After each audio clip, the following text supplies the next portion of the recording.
Baik pemirsa, terima kasih Anda masih bersama kami di Dialog Spesial. Kang Fajar, tadi kita sudah bahas berbagai permasalahan yang terjadi di Kota Bogor, dan tadi juga kami juga sudah menjelaskan sebenarnya apa sih masyarakat yang dibutuhkan begitu ya.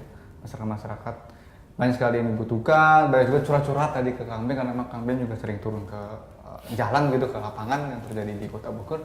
Kalau Kang Fajar dilihat dari berbagai permasalahan yang terjadi di Kota Bogor, dari pengangguran, kemacetan, sampah, birokrasi. Sebenarnya apa yang harus segera dilakukan untuk di Kota Bogor sehingga memang menjadi benar-benar kota yang nyaman dan aman bagi masyarakat dan juga masyarakat luar yang main ke Kota Bogor? Baik, saya pikir normatif ya, artinya tidak hanya Kota Bogor, tapi juga semua daerah juga harus melakukan hal-hal yang serupa. Yang saya maksud adalah yang pertama, pemerintah harus bisa memenuhi kebutuhan masyarakatnya. Bagaimana klasifikasi kebutuhan masyarakat, sangat banyak teori yang bisa digunakan untuk mengkaji itu, tapi paling tidak kalau boleh saya sebutkan, yang pertama adalah kebutuhan dasar sandang, pangan, papan. Selanjutnya kebutuhan akan rasa aman, kebutuhan akan rasa nyaman, dan yang terakhir adalah kebutuhan untuk mengaktualisasikan diri. Nah, pemerintah itu dipagari oleh konstitusi, oleh peraturan perundang-undangan. Tinggal nanti kita lihat lagi apa saja sih hak warga negara yang harus dipenuhi oleh negara melalui pemerintah sebagai eksekutif. Pendidikan, kesehatan, penghidupan yang layak, hak berpendapat, hak berkumpul, dan seterusnya.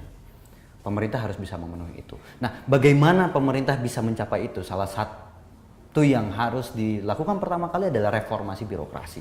Ya. Dan yang kedua adalah supremasi hukum. Ada yang menarik dari Kota Bogor. Yang pertama tadi mungkin sedikit saya pernah sebut juga, kenapa ya aparat birokrasi kok sepertinya dengan sengaja tidak melaksanakan kebijakan-kebijakan wali kota. Ini bukan saya yang bisa menjawab, ini hanya dugaan, pertanyaan dari saya sebagai pengamat. Kenapa birokrasi sepertinya dengan sengaja tidak melaksanakan kebijakan-kebijakan wali kota? Tentu birokrasi sudah punya pagar, sudah punya aturan, prosedur. Mungkin wali kota yang harus menyesuaikan dengan prosedur-prosedur yang tidak mau dilanggar, karena walau bagaimanapun birokrasi adalah alat, adalah tools yang juga harus dilindungi begitu. Jangan sampai dia dipaksa menabrak batas-batas tertentu hanya demi inovasi, hanya demi pencitraan dan lain-lain. Dan yang kedua adalah supremasi hukum. Rakyat itu, masyarakat perlu kepastian, perlu jaminan bahwa dia dilindungi oleh negara.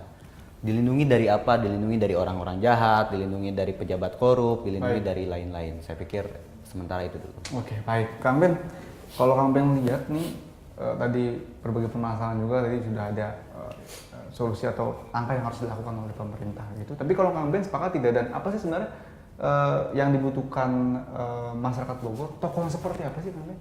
Ya memang kalau yang dibutuhkan masyarakat Bogor, saya lihat sih memang satu tokoh yang bisa menjadi solusi bagi semua permasalahan ya. Dan yang paling utamanya adalah yang memang mempunyai wibawa. Jadi pemimpin itu di Indonesia memang harus ada pemimpin yang punya wibawa dan punya inovasi. Saya pikir kalau untuk dalam melakukan inovasi-inovasi kan itu memang pasti ada melalui pengkajian-kajian yang lebih jelas. Tetapi memang utamanya adalah wibawa. Karena dengan wibawa seorang pemimpin itu bisa menjamin rasa keamanan dari masyarakatnya. Intinya kan aman dulu. Ketika sudah aman, enak kerja, enak tidur, enak makan, kan gitu. Saya pikir awalnya dari yang diperlukan saat ini di Kota Bogor adalah seperti itu. Karena memang saya lihat kewibawaan yang ada sekarang agak sedikit kurang ada, karena memang antar instansi terlihat suka sering beda pendapat. Kalau pemerintahnya antar instansi saja sudah beda pendapat, ini kan lucu, saya pikir. Ya kita memilih seorang wali kota.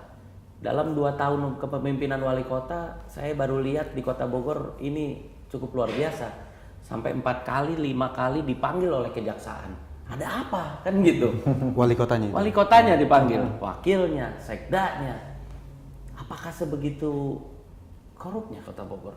Dan yang paling penting, seorang pemimpin itu harus amanah. Dia harus mewakafkan hidupnya kepada pengabdian terhadap masyarakat. Nah, ini yang harus dilakukan. Saya bilang dari awal tadi adalah memang pemerintah itu pelayan. Yang saya suka lucu, Kenapa ketika orang pertama sebelum jadi wali kota biasa, ketika udah jadi wali kota di sininya kayak ada kayu gitu kan, yang harus dilayani gitu. Nah ini yang salah, saya bilang. Pemimpin yang harus dilakukan sekarang ini, kenapa kepemimpinan Pak Jokowi kemarin tidak terbantahkan dia untuk menjadi dari seorang wali kota Solo, terus jadi gubernur DKI, sangat mudahnya menjadi presiden, karena dia mau melayani, dia mau menyingsingkan lengan baju, dia mau turun dan tidak ada kayu di sininya gitu loh. Nah inilah yang sebenarnya ciri-ciri kepemimpinan yang memang harus ada dari semua calon-calon kepala daerah ke depan, karena memang kita memilih wali kota itu bukan memilih raja. Beda kalau kita di zaman dulu milih raja, kan urusannya kalau raja ya sabdo pandito apa gitu kan gitu. Nah, apa kata raja itu yang paling benar. Tapi kalau kita memilih wali kota adalah kita memilih pelayan. Seperti bagaimana kita memilih orang yang kerja di rumah kita gitu loh, yang amanah, yang nggak nyolong, yang bisa kerja tentu. Bisa kerja. Inilah yang saya pikirkan. Harusnya idealnya ke depan seperti itu, karena ketika pemerintah ini punya wibawa dan dia amanah, tidak akan mungkin ada gesekan-gesekan antar instansi.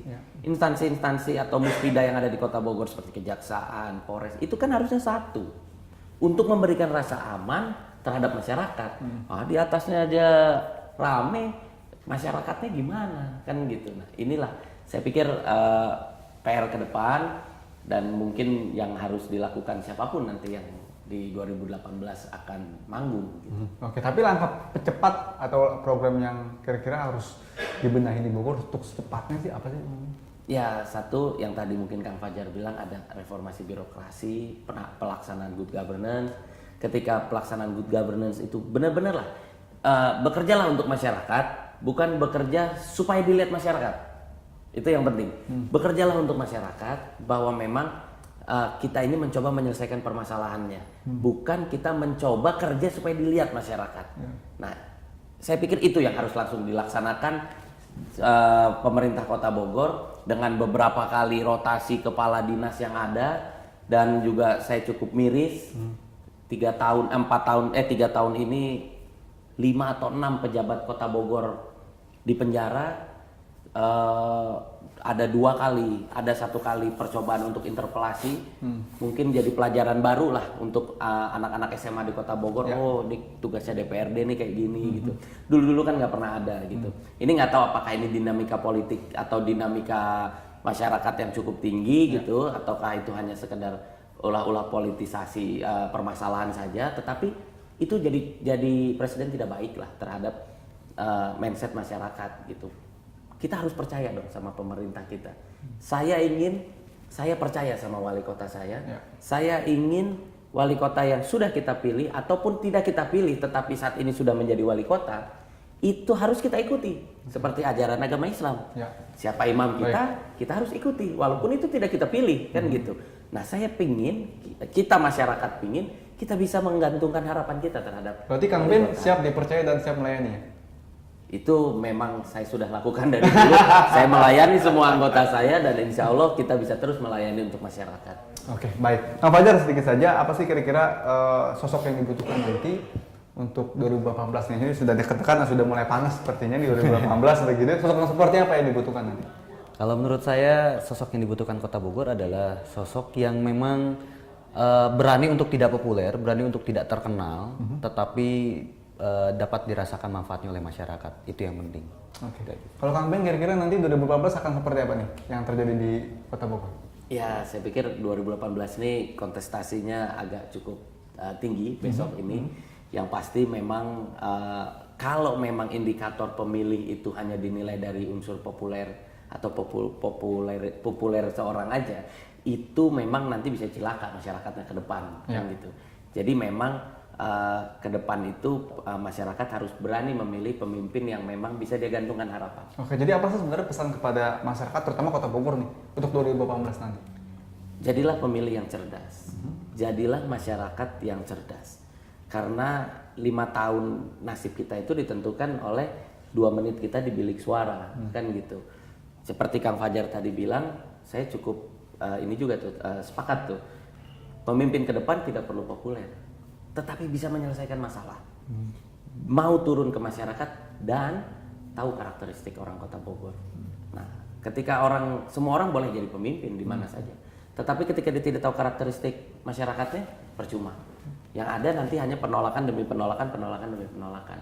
Seperti itu. Oke, kalau Kang Ben tadi sudah kita dengar sebenarnya sudah mengetahui karakteristik dari Kota Bogor begitu ya Mas Arya.